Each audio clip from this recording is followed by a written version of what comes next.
Thanks for joining me for another reading through the Bible in chronological order. We're in Leviticus chapter 26 in the Christian Standard Bible.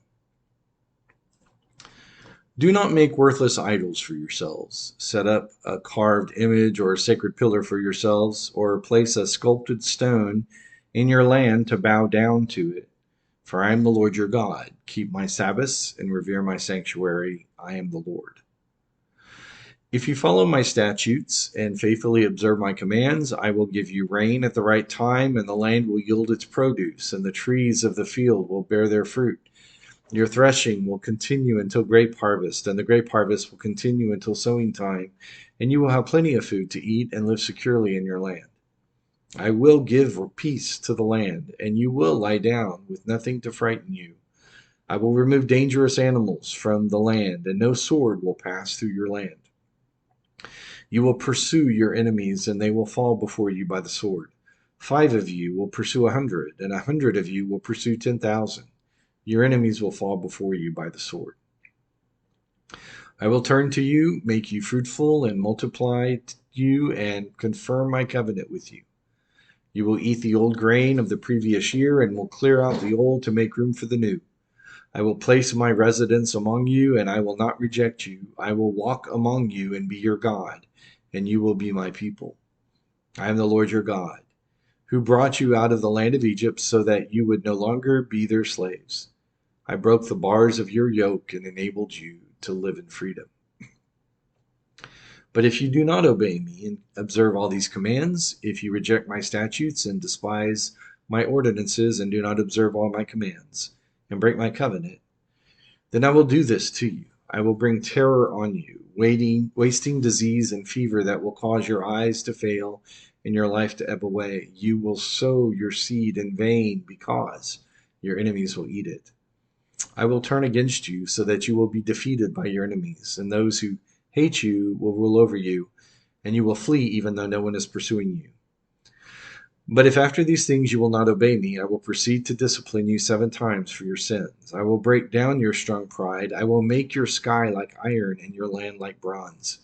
And your strength will be used up for nothing. Your land will not yield its produce, and the trees of the land will not bear their fruit. If you act with hostility toward me and are unwilling to obey me, I will multiply your plagues 7 times for your sins. I will send wild animals against you that will deprive you of your children, ravage your livestock, and reduce your numbers until your roads are deserted. If, in spite of these things, you do not accept my discipline but act with hostility toward me, then I will act with hostility toward you. I also will strike you 7 times for your sins. I will bring a sword against you to execute the vengeance of the covenant.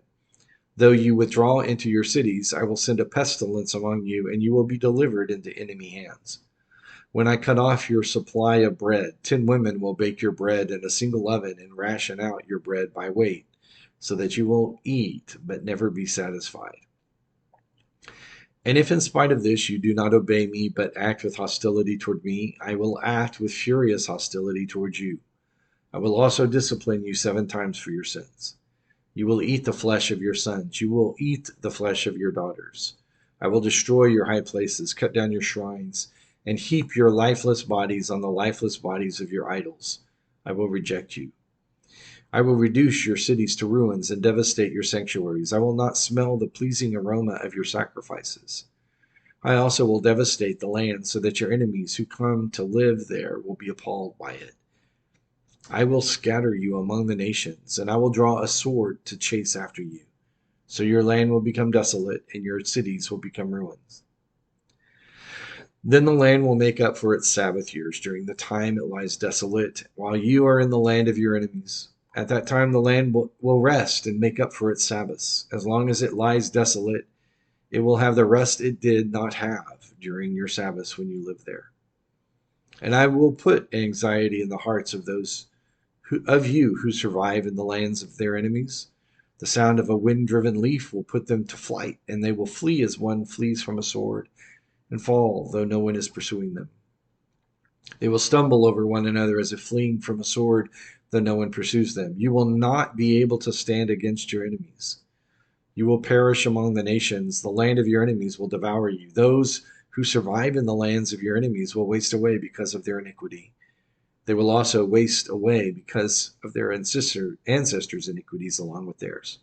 But when they confess their iniquity and their iniquity of their ancestors, their unfaithfulness that they practiced against me, and how they acted with hostility toward me, and I acted with hostility toward them and brought them into the land of their enemies, and when their uncircumcised hearts are humbled, and they make amends for their iniquity, then I will remember my covenant with Jacob.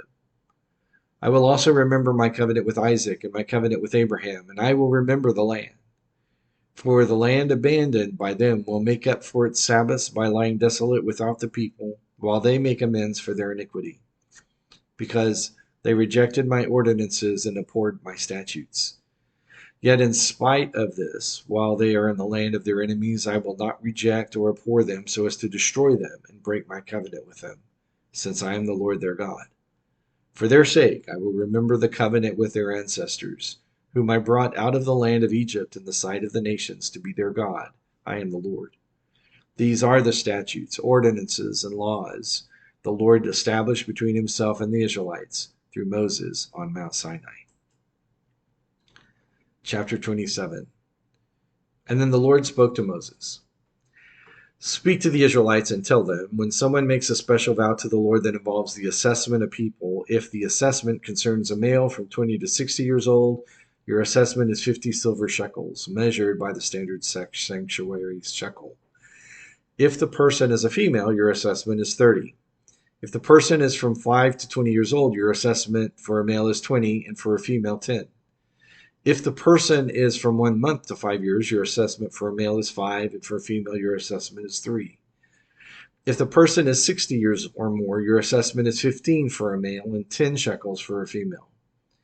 But if one is too poor to pay the assessment, he is to present the person before the priest, and the priest will set a value for him.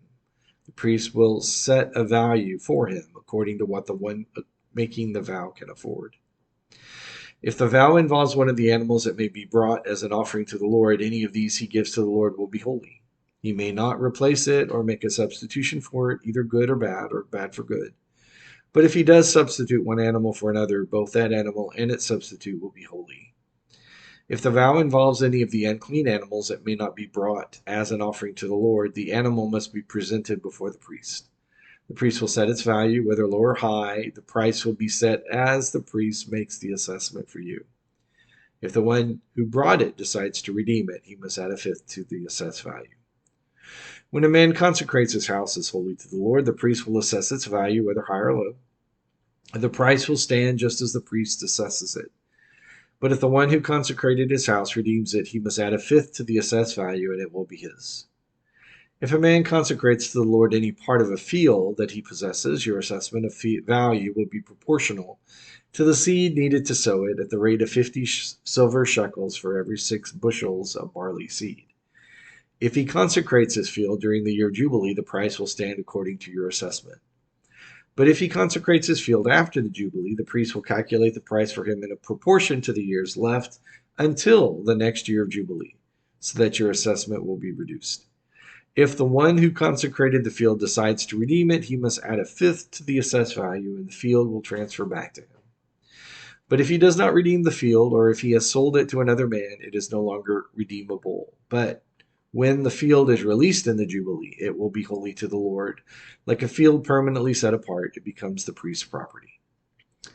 If a person consecrates to the Lord a field he has purchased that is not part of his inherited landholding, then the priest will calculate for him the amount of the assessment up to the year of Jubilee, and the person will pay the assessed value of on that day as an holy offering to the Lord.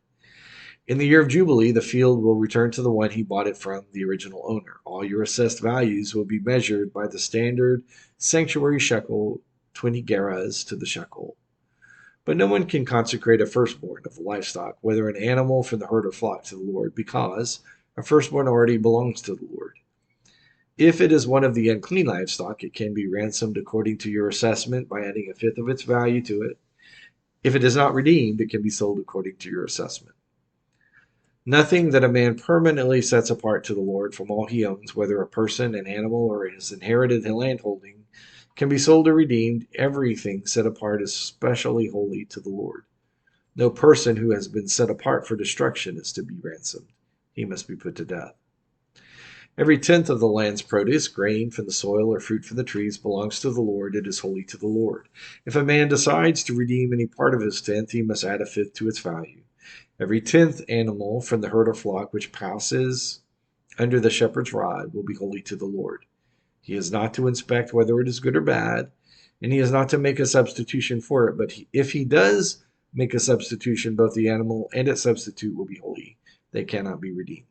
These are the commands the Lord gave Moses for the Israelites on Mount Sinai. So these last two chapters deal with the incredible detail of basically how, as a nation, they will continue to operate with the issue, in this last chapter especially, of land possession and the redemption of that land. So without trying to break down all those details, it certainly is expressive of what God wanted the Israelites to do and not necessarily for us today. But in it is the lesson that God's interest in fairness is clear. The way that we treat others is clear. The way that we respect others' places and property is to be respectable. And so let that be our exhortation today. Join me again for another reading tomorrow through the Bible in chronological order.